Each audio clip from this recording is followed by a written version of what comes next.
नमस्कार दोस्तों, स्वागत है मेरे YouTube चैनल पे। और आज हम स्टार्ट करने जा रहे हैं पॉलिटी की एक बहुत ही महत्वपूर्ण क्लास होगी, जिसमें मैं आपको जो है पूरे लक्ष्मीकांत को की बुक को कंप्लीट कराऊंगा और जो आपके लिए बहुत यूजफुल होने वाला है पॉलिटी के लिए और आपके एग्जाम्स के लिए, जितने भी यूपीएससी या स्टेट पीसीएस एग्जाम्स हैं। तो आइए हम लोग स्टार्ट करते हैं। और हमारा जो पहला चैप्टर होगा वो हिस्ट्री ऑफ कॉन्स्टिट्यूशन की, हमारी कॉन्स्टिट्यूशन की नींव कहाँ से पढ़ना स्टार्ट हुई थी। क्या अगर मैं आपसे ये बोलूं कि एक प्राइवेट कंपनी ने हमारे देश की कॉन्स्टिट्यूशन की आधार की जो है स्टार्टिंग उसने की थी, तो क्या आप इस बात पे विश्वास करेंगे? तो आइए आज इस कहानी को हम यहीं से स्टार्ट करते हैं। और ये आज का जो टॉपिक रहेगा हमारा, from ledger to the law.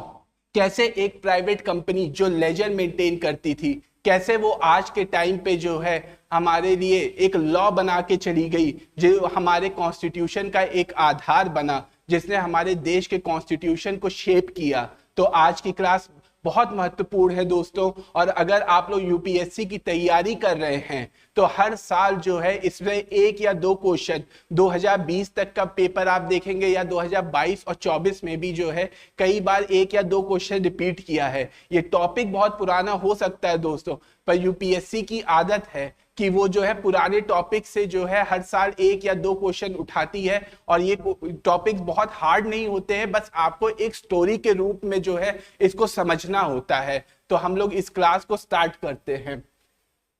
ये कहानी जो है 1600 के टाइम की है, जब ईस्ट इंडिया कंपनी को जो है लाइसेंस मिला था इंडिया में आके ट्रेड करने का। और वो लाइसेंस उसको जो है मोनोपोली प्रदान किया था ट्रेड करने के लिए। बट अगर मैं आपसे ये कहूं कि ये जो आप सोचिए कि ये जो ईस्ट इंडिया कंपनी है, ये बेसिकली कोई सिंपल सी कंपनी नहीं थी कि जैसे आज के टाइम पे हमारी अंबानी या अडानी की कंपनी है। ये एक कंपनी बहुत ही स्ट्रांग लोगों की, पॉलिटिशियंस की उस टाइम की जो है कंपनी हुआ करती थी, जिसको जो है मोनोपोली मिली। 1600 में उनको लाइसेंस मिला और 1608 में वो हमारे देश में आए। जब वो हमारे देश में आए तो उन्होंने देखा कि सिल्क, स्पाइसेस और पैसा इतना ज्यादा इस देश में था कि उनको लगा कि अब तो इस देश से हम पैसा ही पैसा लेंगे। और वो जो है यहाँ पे अपनी जो है कंपनी को डेवलप करने लगे। उन्होंने पहली फैक्ट्री सूरत में बनाई और ऐसे करते करते वो मसूलीपट्टनम और कई कई जगहों पे जो है वो धीरे धीरे अपनी कंपनी को एस्टेब्लिश करने लगे। पर उस टाइम पे ये सिस्टम हुआ करता था कि उनके पास कोई फॉर्मल लॉ नहीं था, रूल नहीं था, ताकि वो जो है पैसा ले सके, क्योंकि दिल्ली में मुगल सल्तनत बैठी हुई थी और 1600 के समय पे जो है मुगल सल्तनत बहुत स्ट्रांग हुआ करती थी, क्योंकि उस टाइम पे अकबर का टाइम चल रहा था। उसके बाद जो है आज इसकी कहानी हम समझते हैं कि जब ईस्ट इंडिया कंपनी जो है 1600 में आई, तो उसका जो एम्बिशन था, उसका वो जो चाहत थी, वो प्योरली जो है ट्रेड पर्पस के लिए आई थी। पर धीरे धीरे जो है टाइम बीतता गया और 1727 में नादिर शाह ने जो है मुगल पे अटैक किया और ये जो है मुगल को एकदम हिला के रख दिया, मुगल की नींव को जो है धराशाही कर दिया। और इस चीज का फायदा जो है ब्रिटिशर्स, जो उनकी बहुत पुरानी पॉलिसी थी डिवाइड एंड रूल, उस पॉलिसी का जो है वो पूरा इस्तेमाल करना स्टार्ट कर दिए। 1761 में जो है बैटल ऑफ प्लासी हुई थी, बैटल ऑफ प्लासी हुई, जो उनके लिए एक बहुत ही निर्णायक साबित हुआ इंग्लिश ईस्ट इंडिया कंपनी के लिए, अपनी कंपनी को एस्टेब्लिश करने के लिए। But the final nail in the coffin तब हुआ जब 1764 में बैटल ऑफ बक्सर हुई। बैटल ऑफ बक्सर में उस टाइम के मुगल एम्परर शाह आलम II जो है बहुत बुरी तरीके से हार गए और उनको जो है मजबूरन ट्रीटी ऑफ इलाहाबाद साइन करनी पड़ी। और ये ट्रीटी ऑफ इलाहाबाद से उन्होंने जो है दीवानी राइट्स, जो कि बंगाल, बिहार और उड़ीसा का जो है टैक्स कलेक्शन राइट्स, उन्होंने इंग्लिश ईस्ट इंडिया कंपनी को दे दी। और जो कंपनी पहले एक फॉर्मल तरीके से पैसे नहीं ले सकती थी, वो एक जो रंगदारी टाइप का वसूल करती थी, उस कंपनी को जो है अब फॉर्मल तरीके से पैसे लेने का जो है एक रास्ता मिल गया और ईस्ट इंडिया कंपनी जो है अपना रेवेन्यू, अपना टैक्स कलेक्शन जो है, जो भारत के 3 प्रमुख राज्य थे बंगाल, बिहार और उड़ीसा, वहां से उन्होंने स्टार्ट कर दिया। दोस्तों आगे की कहानी हम समझते हैं। अब जो है आपके मन में सवाल आएगा कि 1773 का रेगुलेटिंग एक्ट आया क्यों। 1773 का रेगुलेटिंग एक्ट की कहानी दोस्तों यहां से स्टार्ट होती है कि जब इंग्लिश ईस्ट इंडिया कंपनी के पास जो है टैक्स कलेक्ट करने के जो है सोर्सेज नहीं थे, उनके पास फॉर्मल राइट्स नहीं था। उस टाइम पे जो है वो लोगों के पास पैसों की कमी हुआ करती थी, बट उसके बावजूद जो है वो लोग इतना ज्यादा जो है करप्शन के तरीके से पैसा लेते थे कि वो लोगों ने अपना खजाना पूरा भर दिया था।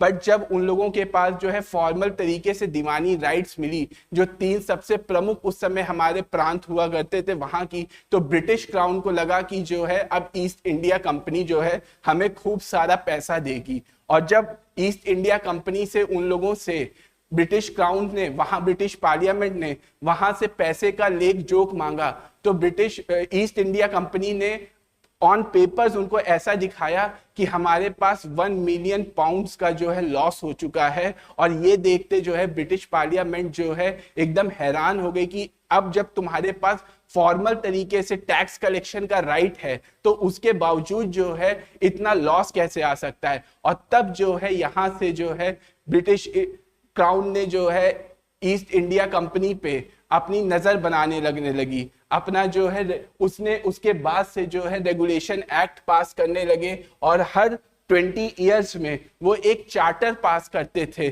जिस चार्टर के द्वारा जो है वो ईस्ट इंडिया कंपनी पे एक रेगुलेशन लगाते थे, एक ईस्ट इंडिया कंपनी पे एक अपना जो है पट्टा बांध के रखे थे कि ईस्ट इंडिया कंपनी को उसी के अकॉर्डिंग जो है अब एक्ट करना था। और उन्होंने ब्रिटिश पार्लियामेंट ने ये भी कहा था कि हर 20 इयर्स में जो है इस चार्टर एक्ट्स को हम रिवाइज करेंगे। तो अगर हमारा दोस्तों पहला एक्ट 1773 में आया है, तो दूसरा एक्ट 1793 में, और तीसरा एक्ट 1813 में, फिर 1833 में, और फिर 1853 में। बट 1853 में कुछ ऐसी कहानी हुई कि उसके बाद ये जो है ईस्ट इंडिया कंपनी का जो है आखिरी चार्टर एक्ट रह गया, और इसको हम आगे की कहानी में समझेंगे। तो बेसिकली 1773 के चार्टर्स एक्ट में था क्या, आइए हम उसको जो है वर्ड बाय वर्ड समझते हैं, और बहुत आसानी से, बहुत एकदम स्टोरी की तरह इसको समझिएगा दोस्तों। इसको जो है आपको रटना नहीं है। आप अगर देखेंगे तो लक्ष्मीकांत और पॉलिटी की काफी सीरीज जो है यूट्यूब पे पहले से पड़ी हुई है, पर जो मेरा एम है, मैं आपके दिमाग में एक पिक्टोरल वे में जो है चीजें डालना चाहता हूं, ताकि आपको पूरी चीजें पॉलिटी की कहानी के रूप में स्क्रिप्ट के तरीके से सारी चीज जो है आपको याद हो, आप उसको रट लें।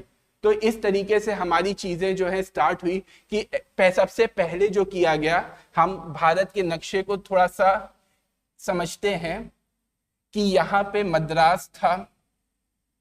ये मैंने एक रिप्रेजेंटेटिव डायग्राम बनाया है,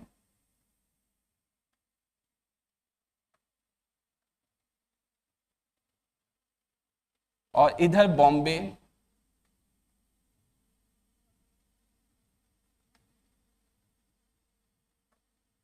और इधर कहीं बंगाल था।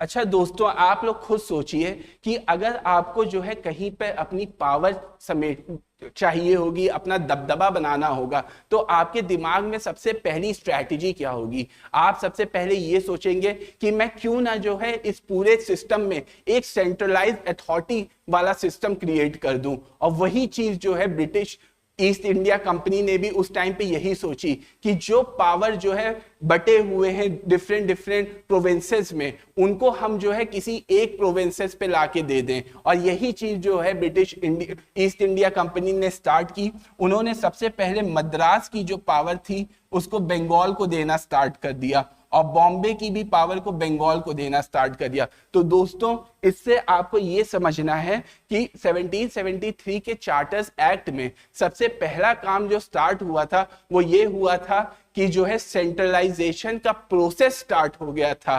बंगाल को जो है एक बहुत स्ट्रॉन्ग प्रांत बनाने की कोशिश की गई थी ताकि जो है यहां से हम अपना जो है पूरा हुक्म चला सकें। तो वही काम जो है यहाँ पे हुआ था और उन लोगों ने गवर्नर ऑफ बंगाल को जो है नेम दे दिया था गवर्नर जनरल ऑफ बंगाल। और ये एक फैक्चुअल बात मैं आपको बताना चाहता हूं, इसको आप नोट कर लीजिएगा कि वॉरेन हेस्टिंग जो है पहले गवर्नर जनरल ऑफ बंगाल बने थे। तो एग्जीक्यूटिव जो है उसमें पहला पॉइंट ये आपको याद करना है कि governor of Bengal was designated as governor general of Bengal and जैसा मैंने बताया लॉर्ड वॉरेन हेस्टिंग जो है वो पहले गवर्नर जनरल बने थे। अब इसमें जो है काउंसिल है। देखिए मैं आपसे एक बात बताना चाहता हूं कि काउंसिल में कभी 4+2, कभी 4+3, कभी 4+6 ऐसे कर करके हर चार्टर एक्ट्स में जो है काउंसिल को एक्सपैंड किया गया है। पर ये आपके एग्जाम के पॉइंट ऑफ व्यू से बिल्कुल भी इंपॉर्टेंट नहीं है और किसी भी एग्जाम में ये चीज नहीं पूछी जाती, चाहे आप स्टेट पीसीएस ले लीजिए, चाहे आप यूपीएससी ले लीजिए, चाहे आप कोई भी एग्जाम ले लीजिए।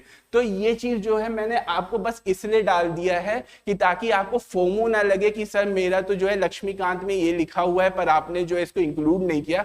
बट ट्रस्ट मी ये सब चीजें जो है बेसिकली कोई पॉइंट इसका नहीं है इसको याद करने का। तो जो चीजों पे आपको नहीं ध्यान देना है मैं आपको वो भी बताता चलूंगा, क्योंकि आपका सिलेबस इतना बड़ा और इतना वास्ट सिलेबस है कि हमें फोकस उस पे करना है जो हमारी काम की चीज है। और मैं आपसे बार बार बोल रहा हूं एक ही बात कि अगर आप मुझसे पढ़ रहे हैं तो आप जो है चीजों को पिक्चर के वे में समझिए, अपने दिमाग में एक पिक्टोरियल ग्राफ, एक डायग्राम बना के समझिए और ताकि आपकी रिटेंशन पावर बहुत हाई हो जाएगी। उसके बाद जैसा मैंने आपको बताया था कि governor of Bombay and Madras, जो बॉम्बे और मद्रास के जो गवर्नर्स थे इनको जो है बंगाल के गवर्नर से जो है सबऑर्डिनेट कर दिया गया था, इनको नीचे पावर पे कर दिया गया था और इनकी पावर्स को उठा के धीरे धीरे जो है बंगाल को देना स्टार्ट कर दिया गया था। उसके बाद एक और बहुत जो इंपॉर्टेंट चीज हुई थी 1774 में, वो ये हुआ था कि सुप्रीम कोर्ट जो है वहां कैलकाटा में एस्टेब्लिश किया गया था और उस वहां पे 1 चीफ जस्टिस थे एंड 3 जजेस। पर ये भी आपको याद नहीं करना है, आपके लिए बस ये इंपॉर्टेंट है कि चार्टर्स एक्ट ऑफ 1773 में 74 में जो है सुप्रीम कोर्ट एस्टेब्लिश की गई थी और वो सुप्रीम कोर्ट में जो है एक चीफ जस्टिस थे। उन चीफ जस्टिस का जो नाम था वो जो था मैं आपको बता दे रहा हूं, सर एलिजा इम्पे। ये बेसिकली आपसे पूछा नहीं जाएगा पर अगर आप इसको याद रखेंगे तो ये आपके लिए बहुत बेनिफिशियल होगा कभी आंसर्स लिखने में। और स्टेट पीसीएस में आप अगर कभी ट्राई करेंगे तो वहां पे जो है सिंगल लाइनर या 1 वर्ड क्वेश्चन टाइप का ये कभी पूछा जा सकता है, यूपीएससी में बहुत कम उम्मीद है। अब हम समझते हैं कि सिग्निफिकेंस क्या था। सिग्निफिकेंस ये था कि it was the first concrete step by the British government to regulate the East India Company affairs. जैसा मैंने आपको बताया था कि चार्टर्स एक्ट ऑफ 1773 वो इतना इसीलिए पास किया गया था कि उस समय की ईस्ट इंडिया कंपनी में इतना ज्यादा लेवल पे करप्शन हो रहा था कि एक टाइम पे रॉबर्ट क्लाइव जो है पूरे वर्ल्ड के सबसे अमीर आदमी हो चुके थे, क्योंकि उन्होंने इतना करप्शन, इतना पैसा जो है कर लिया था। Even after getting the diwani rights, Bengal, Bihar और उड़ीसा जो उस समय भारत के सबसे ज्यादा प्रोडक्टिव स्टेट्स हुआ करते थे, उसके बाद भी जो है उन लोगों ने 1 मिलियन पाउंड का लॉस दिखाया था। तो आप समझ सकते हैं कि किस लेवल पे करप्शन चल रहा था उस टाइम पे, और पूरा पैसा इंडिया से लूट के वो लोग ले जा रहे थे। इसी चीज को कंट्रोल करने के लिए जो है चार्टर्स एक्ट ऑफ 1773 आया था और एक कोर्ट ऑफ डायरेक्टर्स थी बनाई गई थी जो कि रिपोर्ट करती अपनी revenue, civil and military affairs directly to the British crown. ये चीज आपको समझनी है। उसके बाद जैसा मैंने बताया कि एंटी करप्शन, क्योंकि उस टाइम पे इतना ज्यादा करप्शन हो गया था, उस करप्शन को रोकने के लिए जो है रेगुलेटिंग एक्ट ऑफ 1773 आया था। Or for the first time, the administrative recognition, for the first time, the company's political and administrative functions were legally recognized in the country.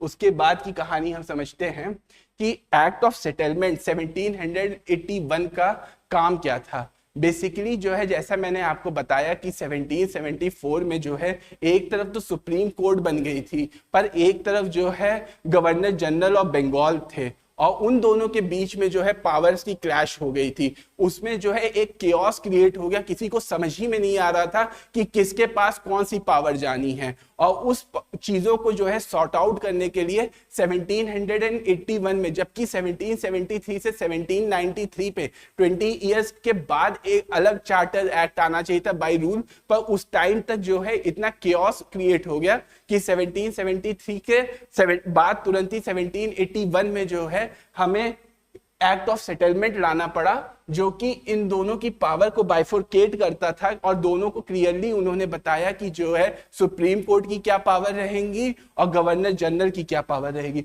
तो ये चीज बेसिकली जो है 1781 के एक्ट ऑफ सेटलमेंट में जो है बताया गया था, और इसमें यह कहा गया था कि एग्जीक्यूटिव जो है उनको इम्यून किया गया है from supreme court jurisdiction for official acts, और जो है सुप्रीम कोर्ट को पावर दी गई थी कि जो है जितने भी हिंदू लॉज और मोहम्मदन लॉज रहेंगे फॉर मुस्लिम, वो उनको एडमिनिस्टर करने की उनको मैंडेटरी पावर दी गई थी।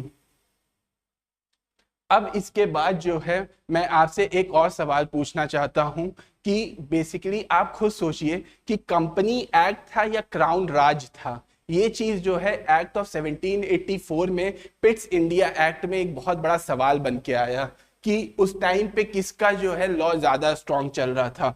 The existing court of directors was allowed to continue the managing and commercial affairs and the trade leisures. उसमें जो है बेसिकली इसमें दो बॉडीज क्रिएट की गई थी। बेसिकली एक थी कोर्ट ऑफ डायरेक्टर्स और दूसरी थी बोर्ड ऑफ कंट्रोल।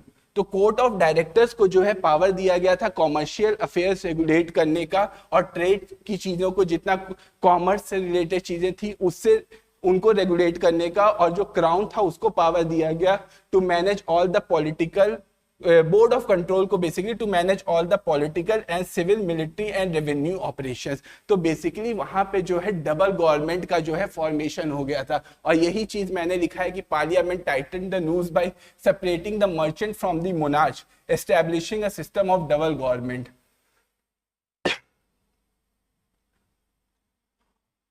और इसका सिग्निफिकेंस क्या था 1784 का, कि जो है ब्रिटिश ने अब पूरे भारत पर बेसिकली अपना जो है एक मोहर लगा दिया था। और ये चीज आप जब देखेंगे तो आपको ये समझनी पड़ेगी कि ये सिग्निफाई क्या करती है। ये मैंने आपसे कहा था कि आपको पिक्टोरल वे में चीजों को समझना है। तो आपने देखा होगा कि सरकारी चीज जब कोई चीज पे अपनी मोहर लगा देती तो वो उसका हो जाता है, वो सील हो जाता है। उसी तरीके से इसका सिग्निफिकेंस जो है बेसिकली ये था कि British possessions for the very first time the company's territories were officially and legally termed as the British possessions in India.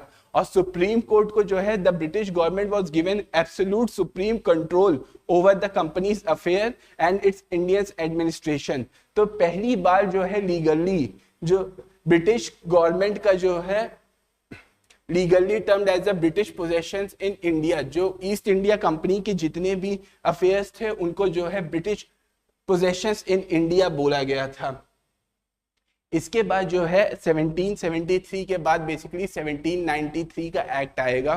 But 1793 के एक्ट में कुछ खास ऐसा इंपॉर्टेंट हुआ नहीं था। जो उनकी पावर्स थी गवर्नर जनरल्स की, उनको थोड़ा सा और एक्सपैंड किया गया था। और एक चीज जो हुई थी वो ये हुई थी कि हमने जो है ओपीएम का जो है ट्रेड चाइना के साथ स्टार्ट कर दिया था, और वो चीज जो है बहुत आगे बढ़ चुकी थी।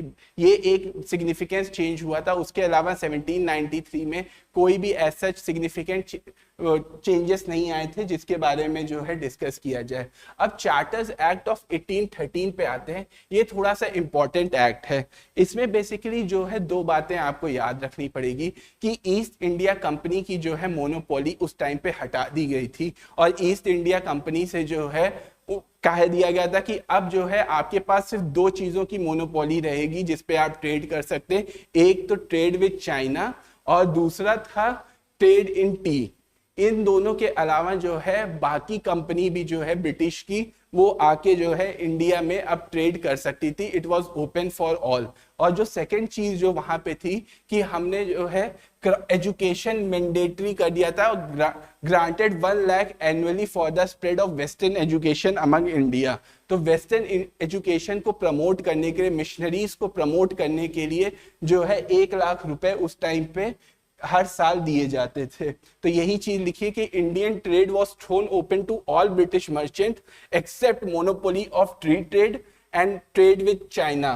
ये चीज जो है ईस्ट इंडिया कंपनी के पास रिटेन थी, और इसके अलावा जो है जितनी भी चीजें थी वो मोनोपोली उनकी ले ली गई थी। और दूसरा पॉइंट जो ये था कि crown sovereignty explicitly asserted British crown sovereignty over companies territory. मतलब ब्रिटिश क्राउन की जो सोवरेनिटी थी वो इंडियन ईस्ट इंडिया कंपनी ने जो जो लिया था एरिया, उसकी टेरिटरीज पर जो है कहा गया था कि अब इस पे ब्रिटिश क्राउन का जो है स्थापना है। और social intervention allowed Christian missionaries to enter to India to enlighten the people of India. तो जैसा मैंने आपको बताया कि हर साल 1 लाख रुपए दिया जाता था to empower the education in India. तो ये बेसिकली 1813 का था। अब हम आते हैं 1833 पे, जो कि बहुत निर्णायक एक्ट था for the centralization of India. और इंडिया में सेंट्रलाइजेशन की शुरुआत जो है 1833 के एक्ट से हुई थी। तो हम इसको समझते हैं कि बेसिकली जो पावर थी वो मद्रास और बंगाल से, जो बॉम्बे से, वो हम जो स्टार्टिंग में डिसेंट्रलाइजेशन का प्रोसेस स्टार्ट किए थे और बंगाल को देना स्टार्ट किए थे, वो अब यहाँ पे आके जो है फाइनली एकदम ओवर हो चुकी थी और सारी पावर जो है बंगाल को मिल गई थी। और बंगाल को जो गवर्नर जनरल और बंगाल था उसको हम जो है गवर्नर जनरल ऑफ इंडिया अब टर्म करने लगे थे। और इंडिया का जो, और यहाँ का जो पहला गवर्नर जनरल बना था वो थे लॉर्ड विलियम बेंटिक। ये भी आपको जो है याद करनी पड़ेगी। तो इसमें भी वही चीजें लिखी हुई हैं कि governor general of Bengal became the governor general of India and vested with total civil and military power. और सेकेंड पॉइंट इसमें ये लिखा हुआ है कि governor of Bengal and Madras were entirely deprived of legislative powers. इसका मतलब क्या हुआ? इसका मतलब दोस्तों ये है कि जो है मद्रास और बॉम्बे पे जो है ताला लगा दिया गया था, उनकी लेजिस्लेटिव पावर्स को एकदम से बंद कर दिया गया था और सारी पावर जो है अब बंगाल को दे दी गई थी। और उसको जो है बंगाल को टर्म कर दिया गया था गवर्नर जनरल ऑफ इंडिया। और ईआईसी ने, जो ईस्ट इंडिया कंपनी की, ended all the commercial activities और उसको जो है प्योरली एडमिनिस्ट्रेटिव बॉडी बना दी गई थी in trust for his majesty, जो उस टाइम पे जो है ब्रिटेन के राजा थे, उनके अंडर पे इस चीज को ले आया गया था। आगे की कहानी दोस्तों ये है कि 1833 में जो बेसिकली जो सबसे इंपॉर्टेंट चीज आई थी, अब तक जो है चार्टर्स जो है लॉज जो बनते थे उनको कोडिफाई नहीं किया जाता था, पर ये अब से जो है मैकॉले को बनाया गया था इसका लीडर, और उससे कहा गया था कि जो इंडिया में जितने रूल्स हैं इसको अब कोडिफाई करना स्टार्ट कर दो। तो 1833 का जो एक्ट था बेसिकली दोस्तों, वो जो है नेचर ऑफ गवर्नेंस को शिफ्ट किया from ad hoc rules to codified rules. ये बहुत इंपॉर्टेंट चीज है कि ये चीज आपके एग्जाम में आएगी मैकॉले की, और आपको जो है ये चीज याद रखनी पड़ेगी कि जो लॉज इससे पहले, जैसे मैंने आपको बताया कि इस एक्ट से पहले जितने भी बनते थे वो बेसिकली मात्र एक रेगुलेशन टाइप के होते थे, बट अब से जो है इसको कोडिफाई करके एक्ट का नाम देने लगे। और इंडिया में पहली जो लॉ कमीशन बनी, देखिए इस चीज से आपको ये चीज भी सीखनी है कि देश में, हमारे देश में आज प्रेजेंटली जितनी भी बॉडीज बनी जाए, चाहे वो लॉ कमीशन हो गई, चाहे वो यूपीएससी हो गई, चाहे वो मिनी पार्लियामेंट या पार्लियामेंट की जो नींव है, जो मिनी पार्लियामेंट 1853 में बनी है, ये चीज हमें वहीं से ही हम लोग की जो इसकी स्टार्टिंग थी, इसकी जो बीज जो है इन्हीं सब टाइम से जो है लगानी स्टार्ट हो गई थी। और वही चीज हमारे आने के बाद 1950 में जब हमारा कॉन्स्टिट्यूशन बना है, तो 1949 में बेसिकली 26 नवंबर 1949 में जब हमारा कॉन्स्टिट्यूशन जो है कोडिफाई किया गया था, तो उसमें जो चीजें ली गई थी उसकी जो बेसिकली जो सीड्स थी वो आज के टाइम पे ही, इसी टाइम पे ही धीरे धीरे बनना स्टार्ट हो गई थी। और जैसा मैंने बताया कि इसी टाइम पे एस्टेब्लिश किया था first law commission for the Indian jurisprudence operating under the chairmanship of, जैसा मैंने बताया, लॉर्ड मैकोले की चेयरमैनशिप के अंडर में जो है ये लॉ कमीशन बना था। अब इसमें एक और चीज हुई थी, उस टाइम पे जो है हमारा जो आईएएस जो इस टाइम का यूपीएससी एग्जाम है वो ओपन कंपटीशन नहीं हुआ करता था। वो एक बार अटेम्प्ट किया गया था इसको जो है ओपन कंपटीशन के लिए इंट्रोड्यूस करने के लिए, बट उस टाइम की जो कोड ऑफ डायरेक्टर्स थी, मैंने बताया था दो बॉडीज बनी थी 1784 एक्ट ऑफ सेटलमेंट में, कोड ऑफ डायरेक्टर्स और बोर्ड ऑफ कंट्रोल। तो कोड ऑफ डायरेक्टर्स जो थे वो वहां की ब्यूरोक्रेसी उस टाइम की बहुत कमिटेड ब्यूरोक्रेसी हुआ करती थी, और वो ब्यूरोक्रेसी जो है किसी भी तरीके से नहीं चाहती थी कि उस टाइम की जो ईस्ट इंडिया कंपनी थी वो ब्यूरोक्रेसी से बहुत कनेक्टेड थी। मतलब समझ लीजिए कि ईस्ट इंडिया कंपनी ही ब्यूरोक्रेसी को जो है कंट्रोल कर रही थी, और वो नहीं चाहती थी बिल्कुल भी कि जो है ब्यूरोक्रेसी हमसे दूर हो। तो ये ओपन कंपटीशन का उन्होंने बहुत जोर तरीके से जो है विरोध किया, और ये चीज जो है नहीं आ पाई।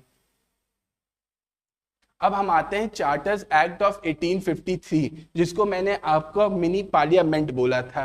ये बेसिकली मैंने क्यों बोला था, उस समय जब पार्लियामेंट बनी तो जो है पहली बार ये सोचा गया जो separation of executive and legislature जो आज हम पढ़ते हैं, ये चीज की जो नींव थी ये यहीं से आई थी। उस टाइम पे जब सोचा गया कि एग्जीक्यूटिव जो है लॉज नहीं बनाएंगे, इसके लिए हमें अलग से जो है बॉडी बनानी पड़ेगी, और इस चीज के लिए 6 मेंबर्स एक्स्ट्रा ऐड किए गए लेजिस्लेटिव काउंसिल में। बट आपको ये सब बिल्कुल नहीं याद करना है कितने मेंबर्स ऐड किए गए, कितने मेंबर्स टोटल उस टाइम पे हुए, ये सब बिल्कुल भी एग्जाम में नहीं आता। मैं आपको सिर्फ एक आइडिया देने के लिए बता रहा हूं कि ये चीज आपके लिए काम आएगी। तो उन 6 मेंबर्स का जो है बेसिकली काम ये था कि वो जो है वहां के रूल्स एंड लॉज बनाएंगे। तो यही चीज यहाँ पे लिखी हुई है कि added 6 new legislative councillors for the which adopted British parliament procedures. और यहाँ पे जो सबसे पहले जो सबसे इंपॉर्टेंट चीज मैं बताया कि यूपीएससी की बीज जो है कहाँ से आई थी, यूपीएससी की बीज किसने बोई थी, ये चीज जो है चार्टर्स एक्ट ऑफ 1853 से आई थी, जब ओपन कंपटीशन को बेसिकली एक्सेप्ट कर लिया गया था, और इसमें इंडियंस को भी अलाउ कर दिया गया था कि वो भी पार्टिसिपेट कर सकते हैं। बट जो 1833 में ओपन कंपटीशन को एकदम से मना कर दिया गया था कोर्ट ऑफ डायरेक्टर्स के द्वारा, वो फाइनली यहाँ पे एक्सेप्ट किया गया था, और यही जो है मैकॉले की कमिटी के अंडर 1854 में ओपन कंपटीशन को एक्सेप्ट किया गया था, और यहीं से जो है यूपीएससी की बीज पड़ी थी जो कि आज के टाइम पे हमारे रहती। और जो दूसरा बात जो इसमें मैं आपको बता रहा था कि separation of power, separating the legislative and the executive functions for the very first time, ये चीज जो है पहली बार 1853 की चार्टर्स एक्ट में ही हुआ था। बट ये एक्ट ऐसा था कि मैंने जैसे आपको स्टार्टिंग में बताया था कि पहले क्या होता था कि चार्टर्स एक्ट ऑफ 1773 आया, फिर 1793, फिर 1813, तो हर 20 इयर्स में इसको रिवाइज किया जाता था। पर चार्टर्स एक्ट ऑफ 1853 के बाद जो है इसके में कुछ क्लियर नहीं बताया गया था कि कब जो है इसको रिवाइज किया जाएगा, नेक्स्ट 20 इयर्स में या कब। और इस कारणवश जो है नेक्स्ट एक्ट जो इंडियन गवर्नमेंट एक्ट था वो 1858 में आया था, और इसकी कहानी एकदम अलग होगी, वो मैं आपको अपने पार्ट 2 में समझाऊंगा। उससे पहले हम पहले इसको कंप्लीट करते हैं कि जो है जैसा मैं आपको बता रहा था कि जो 6 सेपरेट बॉडीज, 6 न्यू मेंबर्स डाले गए थे, उसमें 4 ऐसे थे जो कि लोकल बॉडीज से जो है लोकल गवर्नमेंट से अपॉइंट हुए थे। और ये चीज जो है कौन कौन से प्रोविंस से आए थे, बंगाल से, आगरा से, मद्रास से और बॉम्बे से। और इसमें जैसा मैंने आपको बताया था कि extended company rule but did not specify a time period like previous 20 years charter, ये चीज जो है इस एक्ट में नहीं बताई गई थी कि कितने टाइम के लिए जो है ये एक्ट जो है अब आगे बढ़ाया जाएगा। अब एक जो है मैं कंपैरेटिव एनालिसिस लेकर आया हूं, और इसको आप समझिए बेसिकली इसमें है क्या। जो चार्टर्स एक्ट था 1773 का, वो प्योरली स्टार्ट कर दिया था डिसेंट्रलाइजेशन प्रोसेस। जो डिसेंट्रलाइजेशन प्रोसेस में आपको समझा रहा था कि मद्रास और बॉम्बे से पावर लेकर जो है बंगाल को देना स्टार्ट कर दिया गया था, वो जो है बेसिकली वो डिसेंट्रलाइजेशन प्रोसेस उन वहां से स्टार्ट करके एक सेंट्रलाइज्ड अथॉरिटी बनाने का जो काम था वो 1773 से स्टार्ट हो गई थी और 1833 पे आके जो है उसको प्योरली सेंट्रलाइज्ड बॉडी बना दिया गया था। फिर 1784 में जो है डबल गवर्नमेंट जो पिट्स इंडिया एक्ट था, ये बेसिकली एक समरी है जो मैंने अब तक आपको पढ़ाई है, पर इसको मैं बहुत ही जो है शॉर्ट फॉर्म में जब आप इसको देखेंगे तो बहुत अच्छे से आप इसको रिवाइज कर पाएंगे। तो ये 1784 में जो डबल गवर्नमेंट बनी थी कॉमर्शियल और पॉलिटिकल अफेयर्स के लिए, कोर्ट ऑफ डायरेक्टर्स और बोर्ड ऑफ कंट्रोल, वो जो है 1853 में आते आते जैसा मैंने आपको बताया था प्योरली एडमिनिस्ट्रेटिव बॉडी बन चुकी थी। उसके बाद 1781 में जो है एडहॉक रूल्स बनते थे, पर जैसा मैंने बताया था कि 1833 में कोडिफाइड लॉज बनना स्टार्ट हो गए थे और 1853 तक एक स्पेशलाइज्ड मिनी पार्लियामेंट बन चुकी थी। उसके बाद सिविल सर्विसेज जो था उससे पहले तक प्री 1853 तक मैंने आपको बताया था जो ब्यूरोक्रेसी थी वो बहुत कमिटेड थी कोर्ट ऑफ डायरेक्टर्स के प्रति, और कोर्ट ऑफ डायरेक्टर्स किसी भी हाल में जो है ब्यूरोक्रेसी को छोड़ना नहीं चाहते थे बिकॉज वही उनके करप्शन का माध्यम था। बट इसीलिए वो उसको ओपन कंपटीशन में नहीं ले जाना चाहते थे। बट 1853 में जो है मेरिट बेस्ड ओपन कंपटीशन की शुरुआत हुई थी और यही हमारे यूपीएससी का जो है बीज रखा था। अब इसके जो 1950 की जो हमारी कॉन्स्टिट्यूशन है उसका जो शैडो, उसकी जो परछाई हमें कहीं ना कहीं जो है वो हमें इन चार्टर्स एक्ट से मिलती है। जैसे हमारा जो आज का पार्लियामेंट में लोकसभा और राज्यसभा बना है, इसका लेजिस्लेटिव काउंसिल जो 1853 में जो मिनी पार्लियामेंट बना था वहां से जो है चीजें स्टार्ट हुई थी। और 1833 में जो मैकॉले के अंडर जो है हमने लॉ कमीशन बनाया था और लॉस को अपने कोडिफाई करना स्टार्ट किया था, वही आज के टाइम पे हमारे रूल ऑफ लॉ है। बेसिकली आईपीसी सीआरपीसी जो है उस टाइम पे थी, बट वो अब जो है बदल गई है लास्ट 2 इयर्स में, अब बीएनएस सिस्टम आ चुका है, तो वो करंट का टॉपिक है, उसको हम कभी और देखेंगे। बट मैं एक आपको बेसिक आइडिया इसके थ्रू दे रहा हूँ। और जो 1853 में जो ओपन कॉम्पिटिशन स्टार्ट हुआ था वो आज के टाइम पे हमारा यूपीएससी और ऑल इंडिया सर्विसेज जो हमारे लिए ओपन है, वो जिसकी आप लोग तैयारी कर रहे हैं वो सब लोग उसमें जो है एग्जाम में बैठ सकते हैं जो एलिजिबल कैंडिडेट्स हैं, तो वो ओपन टू ऑल हो गया था उस 1853 के नाते। और 1833 में जो है हमारी सेंट्रलाइजेशन प्रोसेस स्टार्ट हुई थी उस टाइम पे, और वो कहीं ना कहीं आज के टाइम पे जो हमारी यूनिटरी 22 है, वैसे हमें कहा जाता है हमारी कंट्री को क्वाज़ाई फेडरल स्टेट, क्योंकि हम लोग प्योरली फेडरल स्टेट नहीं है लाइक अमेरिका, जहाँ पे जो है स्टेट गवर्नमेंट और सेंट्रल गवर्नमेंट दोनों की बराबर पावर है, वहाँ की अपनी अपनी जुडिशरी है, उनको अपना अपना सिटीजनशिप मिला है। हमारे देश में ऐसा नहीं है, हम लोग के पास सिर्फ एक सिटीजनशिप है, वो भी सिटीजनशिप ऑफ इंडिया है। और जो हमारी जुडिशरी है वो इंडिपेंडेंट जुडिशरी ना कहते हुए उसको बेसिकली हम इंटीग्रेटेड जुडिशरी कह सकते हैं। तो हमारे पास उसमें फेडरल फॉर्म तो है, पर कहीं ना कहीं हमारे पास उसका यूनिटरी टच भी है। बेसिकली जब हमारे यहाँ नेशनल इमरजेंसी लगती है तो हमारे पास पूरी पावर जो स्टेट गवर्नमेंट की होती बेसिकली वो सेंटर के पास चली जाती है। तो ये सेंट्रलाइजेशन प्रोसेस का हमें वहां पे थोड़ा बहुत एक चीज दिखती है। अब ये जो स्लाइड है मैं इसकी चाहता हूं कि आप जो है एक फोटो खींच लीजिए, एक स्क्रीनशॉट ले लीजिए, क्योंकि ये आपको जो है ना रिवाइज करने में बहुत हेल्प देगा। जो मैंने एकदम शॉर्ट में लिखा है बेसिकली देखिए, अगर आज की क्लास में ना आपको डेट्स नहीं याद होते हैं, आपको जो है कौन से एक्ट से क्या आया था वो उतना इंपॉर्टेंट नहीं, बट आपको अगर पूरी स्टोरी आप कनेक्ट करना स्टार्ट कर दोगे तो आप खुद से समझ जाओगे कि जो है कहां से क्या चीजें हुई थी। और ये चीज उसका बेसिकली एक यही प्रमाण है, यही चीज है कि आप कैसे एकदम शॉर्ट टाइम पे इसको रिवाइज कर सकते हो। जैसे 1773 का जो रेगुलेटिंग एक्ट था उसमें हमने पढ़ा था कि जो है गवर्नर ऑफ बंगाल को गवर्नर जनरल ऑफ बंगाल की उपाधि दे दी गई थी, बेसिकली क्योंकि वहां पे हम लोग डिसेंट्रलाइजेशन प्रोसेस को खत्म करके हम सेंट्रलाइजेशन प्रोसेस स्टार्ट कर दिए थे, और जो है मद्रास और बॉम्बे की पावर को हम बंगाल को देना स्टार्ट कर दिए थे। उस समय सुप्रीम कोर्ट का जो है फॉर्मेशन भी इसी एक्ट से हुआ था 1774 कैलकाटा में। और मैंने आपको बताया था कि सर एलिजा इम्पे जो है उस टाइम के चीफ जस्टिस थे, और सेंट्रलाइजेशन प्रोसेस जैसा मैं आपको बता रहा हूं कि ये स्टार्ट हो गया था। उसके बाद हम लोग आते हैं 1781 के एक्ट ऑफ सेटलमेंट में, जो हमारी सुप्रीम कोर्ट उस टाइम पे कैलकाटा में बनी थी और गवर्नर जनरल ऑफ बंगाल में एक बेसिकली जो है क्लैश होने लगा था। उस पावर को सेटलमेंट करने के लिए 1781 की एक्ट ऑफ सेटलमेंट आई थी। 1784 उसके बाद हम लोग का जो है पिट्स इंडिया, पिट्स जो है बेसिकली उस टाइम पे जो है ब्रिटेन के प्राइम मिनिस्टर थे, तो उन्हीं के नाम पे पिट्स इंडिया एक्ट आया है। और उस टाइम पे डबल गवर्नमेंट की फॉर्मेशन हुई थी, कोर्ट ऑफ डायरेक्टर्स और board of control. Court of directors basically आपका कॉमर्शियल अफेयर्स देखते थे और बोर्ड ऑफ कंट्रोल जो है आपके जो है बाकी चीजें जो रेवेन्यू चीजें रहती थी वो सब चीजें देखते थे। उसके बाद हमारा चार्टर्स एक्ट ऑफ 1830 आया था, जिसने कंपनी की मोनोपोली को एंड कर दिया था। बस एक्सेप्ट दो चीजें थी जिसपे वो कंपनी की मोनोपोली थी, एक ट्रेड विद चाइना और एक ट्रेड इन टी, इन दोनों पे जो है मोनोपोली थी। पर 1833 में ये मोनोपोली, ये भी दोनों मोनोपोली जो है ईस्ट इंडिया कंपनी से छीन ली गई थी और वो पूरी तरीके से ओपन हो गया था ट्रेड के लिए।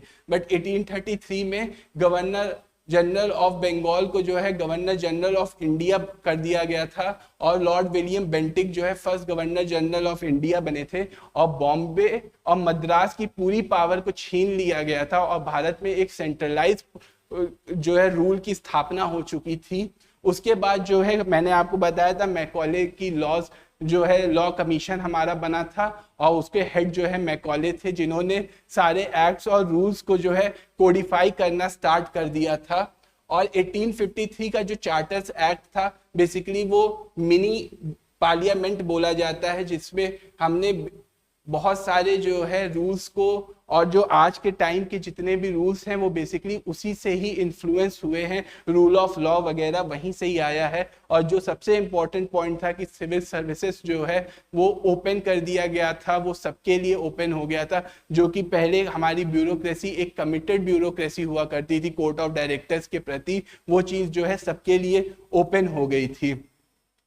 तो दोस्तों आज की क्लास जो है हम यहीं पे समाप्त करते हैं और मैं चाहता हूं कि आप जो है इस चीज को जो है एक स्टोरी की तरह समझें और आप लोग जो है कमेंट सेक्शन में बताइएगा कि अभी तक के जितने एक्ट्स पास हुए हैं उसमें से आपको क्या लगता है कि हमारे आज के टाइम को देखते हुए हमारी जिस हिसाब से गवर्नमेंट या पार्लियामेंट हमारी प्रोसेस कर रही है उसमें से जो है सबसे इंपॉर्टेंट एक्ट जिससे हमने इन्फ्लुएंस लिया था वो कौन सा एक्ट होगा। और चीज़ों को अगर आप बेसिकली सिर्फ रटने जाएंगे दोस्तों तो ये पॉलिटी आपके लिए जो है बहुत टफ बन जाएगी। मैंने अपने खुद के जो मेरा एक्सपीरियंस रहा है कि इसमें इतने सारे आर्टिकल्स और इतने सारे केस लॉस रहते हैं कि एंड में जब पॉलिटी खत्म होती है तो बहुत बल्कियर आपकी एक बुक बन जाती है जिसको याद करना बहुत मुश्किल होता है। इसीलिए मैंने सारी चीजें आपको जो है पिक्चर फॉर्म में बनाई है और आगे भी चल के पूरी लक्ष्मीकांत को हम इजीली इसी वे में एकदम जो है पिक्चर वे में जो है सब आपके दिमाग में इसको प्रिंट बनाएंगे, एकदम आपको फिल्म की स्टोरी की तरह लगेगा।